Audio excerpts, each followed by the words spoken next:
I have given the order to move a substantial American force into Somalia. American troops hoping to safeguard the delivery of food and medicine to help turn this crisis around. Operation Restore Hope now underway.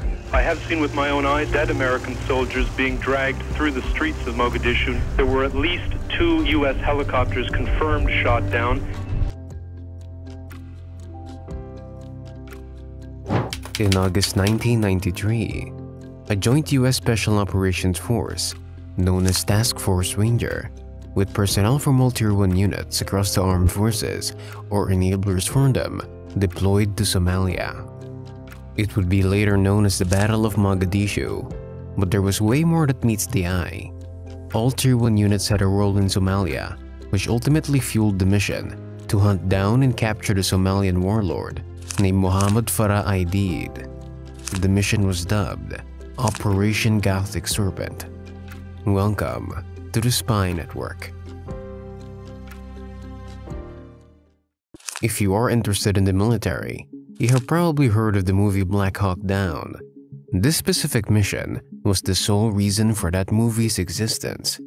Before we delve into the details, it is good to note that although 2 Black Hawks were lost in the battle, and that is where the name of the movie comes from, there was also support of a secretive unit that is referred to as the Flight Concepts Division, which provided 2 little birds for the specific mission.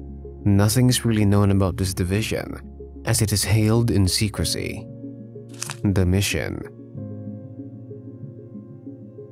The Battle of Mogadishu, commonly known as Black Hawk Down, it was fought in Mogadishu, Somalia, on October 3rd and 4th, 1993, between U.S. forces serving as a part of a wider UN peacekeeping operation and Somali militants loyal to Somali General Mohammed Farah Aideed. This conflict was a part of a larger Somali civil war that had raged since 1991. The United Nations first intervened to give food supplies to ease the famine, but then expanded its mandate to include democracy building and the restoration of a government.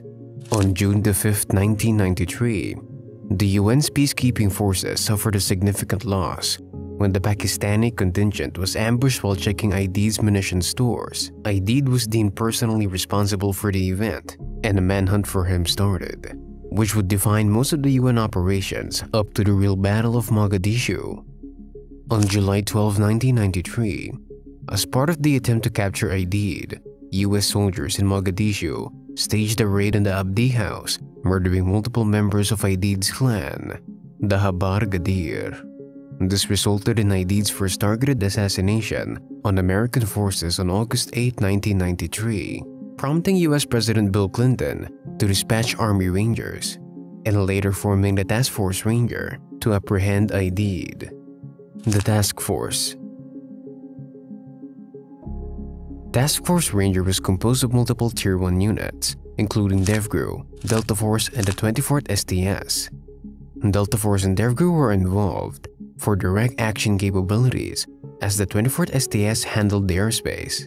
The 160th Special Operations Aviation Regiment, or SOAR, provided the bulk of the organic aviation support for the force with a mix of MH-60 Blackhawks and AH-6 and MH-6 Little Birds. The intelligence support activity was later involved when human and signals intelligence were needed. As of the heavy involvement of the 75th Ranger Regiment, it is highly likely that the Regimental Reconnaissance Company was also part of the mission. With a force that is comprised of all the heavy hitters of the US Armed Forces, you would only guess that the outcome was a big success. Unfortunately, it was a disaster of big proportions. The operation. On October 3, 1993, US troops intended to arrest 2 of Aideed's senior lieutenants at a conference in Mogadishu's Aideed-controlled area.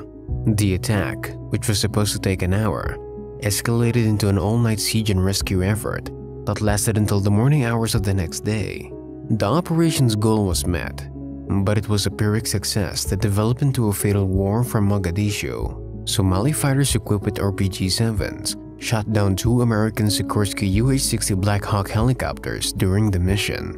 As more American forces were formed into quick reaction forces and moved in to protect survivors of the accidents, A frantic defense of the downed helicopter started.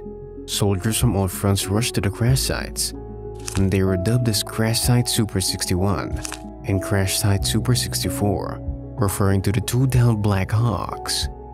The Super 61 crash site was successfully defended, and the soldiers alive in KIA were rescued. However, when the forces arrived at the Super 64 crash site, everyone was missing. With 6 soldiers MIA, the mission quickly shifted into a search and rescue operation, as there was no way the Rangers would breach their ESOs. Everything that was focused on the infrastructure surrounding General Aideed now shifted a new collection plan. This is where the ISA comes in.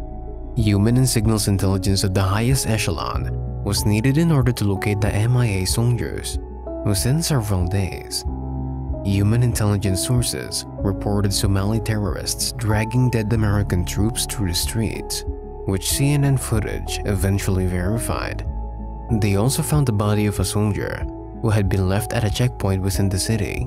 5 of the 6 were eventually found and pronounced dead, and this prompted the search and rescue for the 6th soldier, later confirmed to be Michael Durant, one of the 2 pilots of the Black Hawks. After several searches had failed, Captain Robert Walters needed to bring a more unconventional way of finding the pilot. They reached out Durant's wife to find out his favorite songs, upon which the city was divided in quadrants, and in each of the later 4 formed quadrants, the songs would be played over the speakers in the hopes of Durant hearing one of the songs and mentioning it in a Red Cross message. This would help narrow down the search to a specific quadrant. But unfortunately, this was of no success. Luckily, 11 days later, Durant was released from captivity and brought to the International Committee of the Red Cross. The events on the 3rd and 4th of October were enough to prompt a withdrawal of the US forces from Somalia, as it was thought that the presence of the soldiers would trigger the Somalian forces to repeat their offenses. Overall, it was a costly learning experience, and one that also demonstrated the courage of SOS soldiers who earned 2 Medals of Honor. In 2021, the Army and Congress approved upgrades for 60 awards for valor in the Battle of Mogadishu, including 58 new Silver Stars and 2 Distinguished Flying Crosses. If you like what we're doing here, subscribe to the channel and hit the bell icon to stay up to date with our newest videos.